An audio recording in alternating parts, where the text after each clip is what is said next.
या महाराष्ट्राचा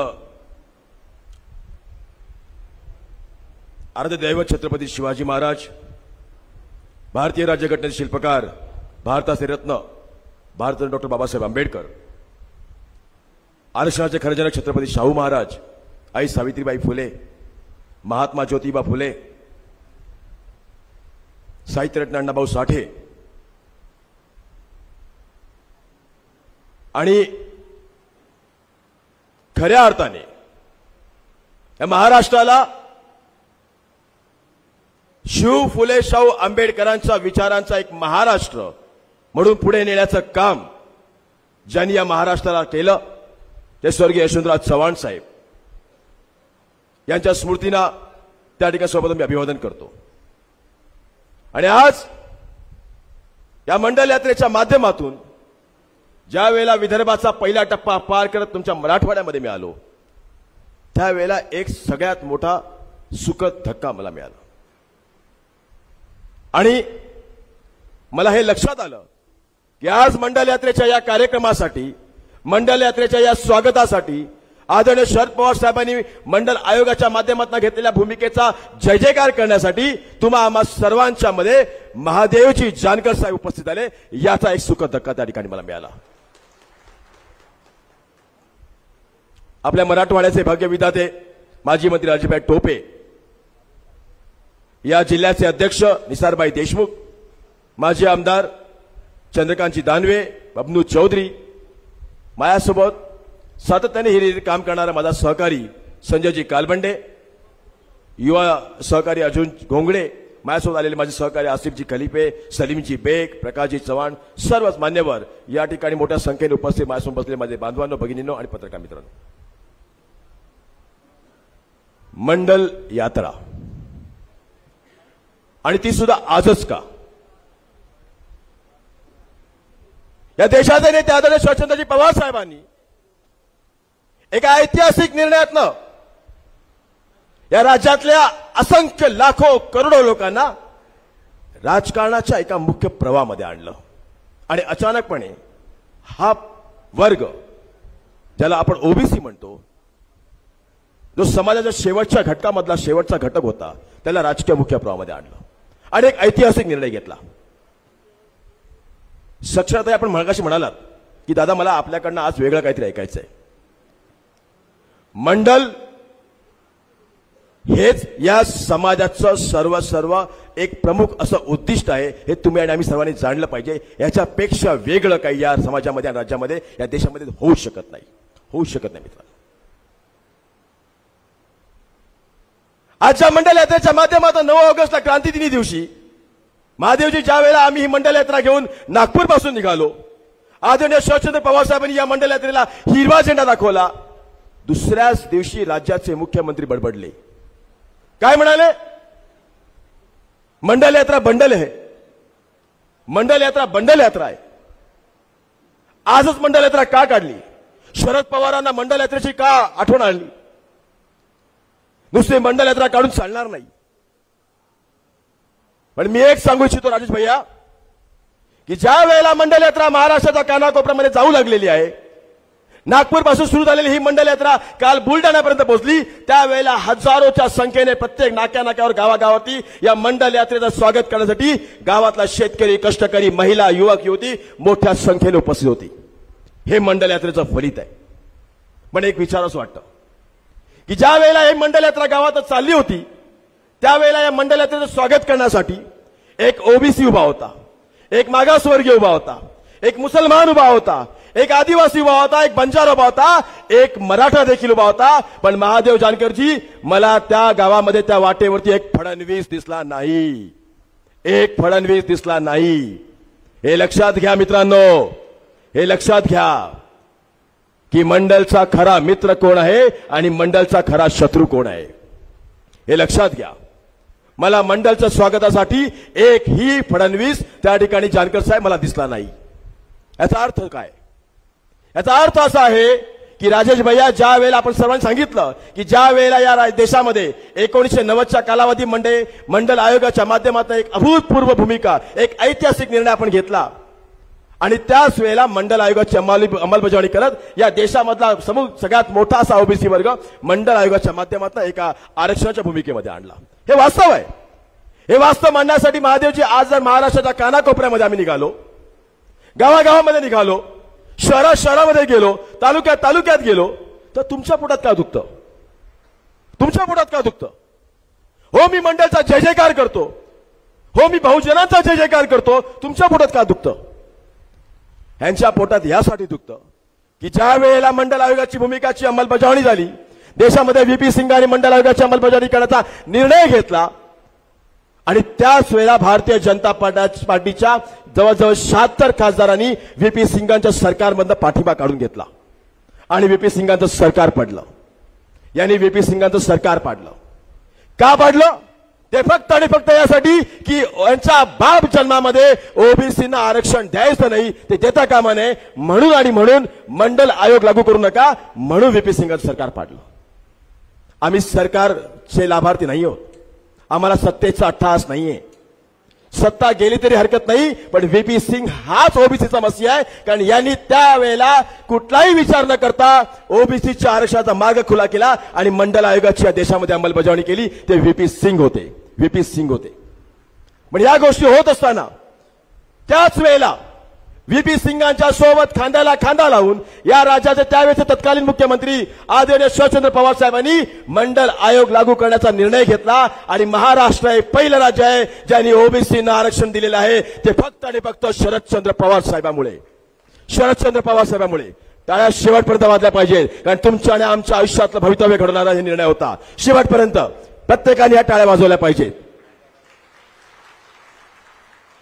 हो, शरद पवार आमचे मसीहा आहेत, व्हीपी सिंग आमचे मसीहा आहेत, कारण ओबीसींचा खरा तारणहार जर कोण असेल तर ते शरदचंद्र पवार साहेब होते। पण ज्या वेळेला शरदचंद्र पवार साहेबांनी महादेव जानकरचा निर्णय घेतला आणि महाराष्ट्राच्या राजकारणामध्ये मंडल आयोगाच्या अंमलबजावणी शिफारसींची अंमलबजावणी करण्याचा हा निर्णय घेतला, त्याच वेळेला आसिफजी द्या ते आणून द्या,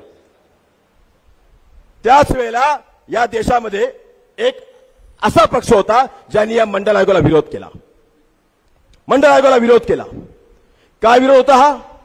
ओबीसींना आरक्षण देऊ नका, Mandal is bundle, Mandal go back असे नारे देत ओबीसीच्या आरक्षणाला विरोध करणारा एकमेव पक्ष होता, तो होता भारतीय जनता पार्टी। आणि या पक्षाने अखंड देशामध्ये देशाचे नेते लालकृष्ण अडवाणी यांच्या नेतृत्वाखाली ही कमंडल यात्रा काढली होती। ही कमंडल यात्रा मित्रांनो, हे बघा, हे कमंडल, हे बघा, हेच ते महादेव जानकरची कमंडल होतं, जी कमंडल यात्रा भारतीय जनता पार्टीने ओबीसींना विरोध करण्यासाठी राजेश भैया काढली होती। आणि आज म्हणतात की आम्ही ओबीसींचा डीएनए आहोत, हेच ते कमंडल होतं। आणि कमंडलच का वापरलं होतं हा प्रश्न स्वतःला विचारा एकदा, का कमंडल वापरलं होतं? जुन्या काळामध्ये चित्रपटामध्ये आपण हे पाहिलं आहे की ऋषीमुनींच्या काळामध्ये अशा प्रकारचं कमंडल वापरलं जायचं, आणि काय व्हायचं? एखादा शूद्राची सावली जरी तुमच्यावरती पडली, एखादा शूद्राचा स्पर्श तुम्हाला झाला, तर या कमंडलामधलं पाणी काढून पवित्रम शिव काय होता याचा अर्थ? शूद्र। ओबीसीला ही जाणीव करून देण्यासाठी की ओबीसी हा शूद्र आहे म्हणून महादेव जानकरजी त्यावेळेला कमंडलचा वापर केला गेला होता। हे खरं आहे, वास्तव आहे, हे तुम्ही आणि आम्ही जाणलं पाहिजे म्हणून कमंडलचा वापर केला गेला होता, ओबीसीला दाखवण्यासाठी की तुम्ही शूद्र आहात। आणि तुमच्या शूद्राला त्याच्या बाप जन्मामध्ये म्हणजे या शूद्राला त्याच्या उभ्या आयुष्यामध्ये कधी आरक्षण मिळता कामा नये यासाठी भारतीय जनता पार्टी यांनी अट्टाहास धरला होता आणि रस्त्यावरती उतरली होती। दगडफेक आंदोलनं, जाळपोळ, निषेध, ठिय्या आंदोलनं, त्या ठिकाणी मोर्चे काढले गेले होते आणि म्हटलं होतं की या ओबीसींना आरक्षण देऊ नका। पण आज या ओबीसींना आरक्षण मिळालं। साक्षरताई, तुम्ही मगाशी म्हटलं की आज माझी बहीण, माझा मुलगा IAS, IPS, CA, engineer, doctor, कलेक्टरच्या माध्यमातून या राज्याच्या आणि या समाजाच्या मुख्य प्रवाह देऊ शकतो, ते फक्त आणि फक्त घडलं शरदचंद्र पवार साहेबांमुळे। ओबीसीला याची जाण असली पाहिजे। आज काही दलाल ओबीसींना अपमानित करतायत, काही दलाल इकडे पण आहेत, काही दलाल तिकडे विदर्भामध्ये पण आहेत, ओबीसींना अपमान करतायत। कशासाठी?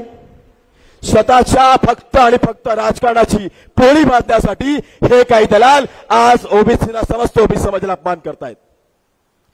लक्ष्मण हाके तुझी लायकी गोंडपाट उचलण्याची नाहीये, तुझी लायकी साधं गोंडपाट उचलण्याची नाहीये. तू पवार साहेबांच्या समोर त्यावेळेला लोकसभेच्या निवडणुकीच्या वेळेला तिकिटासाठी 4 तास लाईनीमध्ये उभा होतास की नाही उभा होतास? हातामध्ये कटोरा घेऊन तिकीट मागत होतास की नाही मागवतास? मागत होतास ना. तिकीट मागितल्याबद्दल तिकिटाबद्दल वाद नाही, पण महादेव जानकरजी हे त्याला लक्षात असलं पाहिजे की लक्ष्मण हाके ओबीसीच्या आरक्षणाच्या कोट्यामधनं ओबीसीचा एक कार्यकर्ता, एक उमेदवार म्हणून त्या ठिकाणी उमेदवारी मागण्याची त्या ठिकाणी तू पहल केली होतीस. पण त्याच वेळेला भारतीय जनता पक्षाच्या लोकांनी यांना नाकारलं होतं, शिंदे गटाने यांना नाकारलं होतं, अजित पवारने यांना नाकारलं होतं आणि हा व्यक्ती शरद पवारांच्या पाठीमागे तिकिटासाठी फिरवता. मला अधिकच बोलायचं नाहीये, कारण मला आज महादेव जानकरांना ऐकायचंय, जानकर साहेबांना ऐकायचंय.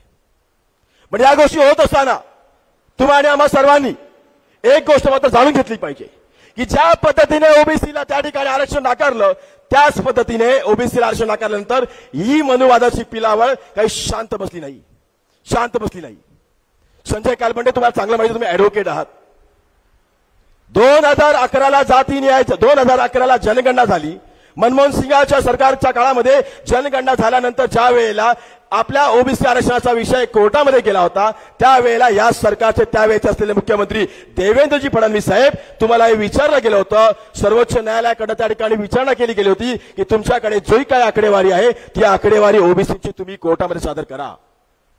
पण या राज्याचे मुख्यमंत्री 8 आठवड्याची मुदत देत असताना देखील या राज्याच्या मुख्यमंत्र्यांनी शेवटच्या आठवड्यापर्यंत या राज्यात, या देशाच्या सरकारमध्ये मनमोहन सिंगाच्या काळामध्ये झालेली जनगणना या सर्वोच्च न्यायालयासमोर ठेवली नाही. सांगितलं की त्याच्यामध्ये अनंत अडचणी, अनंत चुका आहेत आणि ओबीसीचं आरक्षण न्यायालयात गेलं. ओबीसीच्या आरक्षणाला न्यायालयामध्ये नेण्यासाठी जाणारा जो व्यक्ती आहे, ज्या व्यक्तीला आज या देवेंद्र फडणवीसांच्या सरकारमध्ये आणि चंद्रशेखर बावनकुळेकडनं ज्या पद्धतीने मदत केली गेली, या व्यक्तीकडनं ओबीसीच्या आरक्षणाला सर्वोच्च न्यायालयामध्ये नेलं गेलं आणि तुमच्या आणि आमच्या जाती न्याय जनगणनेचा प्रश्न हा ऐरणीवरती आला. मित्रांनो, एक लक्षात ठेवा, सातत्याने ज्या पक्षाच्या जाहीरनाम्यामध्ये जात न्याय जनगणनेचा उल्लेख देखील नाही, ज्या पक्षाचा पाठीमागे असलेला आरएसएस सारखा एवढा मोठा संघ परिवार हा जात जनगणनेला मानत देखील नाही, राजेश भैया त्याच वेळेला आज भारतीय जनता पार्टी सहजपणे जात न्याय जनगणना आम्ही करणार अशा प्रकारचा आदेश काढते. कोणासाठी? फक्त आणि फक्त बिहारच्या राजकारणासाठी, फक्त आणि फक्त बिहारच्या राजकारणासाठी जात न्याय जनगणना करण्याचा फक्त आम्ही दाखवते आणि त्याच माध्यमातून आपल्या राज्यातल्या आणि बिहारमधल्या लोकांना बोलवते. एक लक्षात ठेवा, जानकर साहेब, तुम्ही इथे आलात, बरं झालं. तुमच्या समक्ष सांगून टाकतो की ज्या वेळेला नागपूरमधनं ही मंडल यात्रा निघाली, आम्हाला विरोध झाला. त्याच वेळेला पुण्यामधनं काही संघटनांनी सांगितलं, पत्रकार परिषद घेतली आणि राजेश भैया सांगितलं की या मंडल यात्रेला पुण्यामध्ये बंदी घालणार. तुझ्या बापाची आहे का ही मंडल यात्रा जो तू बंदी घालणार? ही मंडल यात्रा बहुजनांची आहे, बहुजनांच्या सन्मानाची आहे. ही मंडल यात्रा ओबीसी, मागासवर्गीय, दलित, मुसलमान या सर्वांची आहे. या मंडल यात्रेवरती बंदी घालता येणार नाही आणि बंदी घालू देखील येणार नाही. जे होईल ते होईल, पण मंडल यात्रा आज निघालेली आहे. आदरणीय पवार साहेबांनी ज्या मंडल आयोगाच्या माध्यमातून जी भूमिका घेतली त्याचा सन्मान सुरू झालेला आहे. आणि म्हणूनच जाता एक गोष्ट मात्र सांगेन की जर असेल आम्हा सर्व ओबीसींना गर्व आणि अभिमान शरद पवार साहेबांचा, जर असेल आम्हा सर्व ओबीसींना गर्व आणि अभिमान आमच्या मंडल आयोगाचा, आमच्या हक्काच्या आरक्षणाचा, तर सर्व ओबीसी, सर्व बांधवांनी या ठिकाणी उपस्थित सर्व माझ्या बांधवांनी हात वर करून, दोन्ही हात वर करून समस्त लोकांनी त्या ठिकाणी आपण त्या ठिकाणी आश्वासित करूया की हो पवार साहेब, आम्ही सर्व समाज तुमचे आयुष्यभर ऋणी असणार, मंडल आयोगाचे आम्ही ऋणी असणार. हो पवार साहेब, आम्ही तुम्हाला आश्वासित करतो की मंडल आयोग हा तुमच्या महिम्याला, तुम्ही आम्हा ओबीसीचे मसी आहेत. जय हिंद, जय महाराष्ट्र, जय भीम, जय ओबीसी.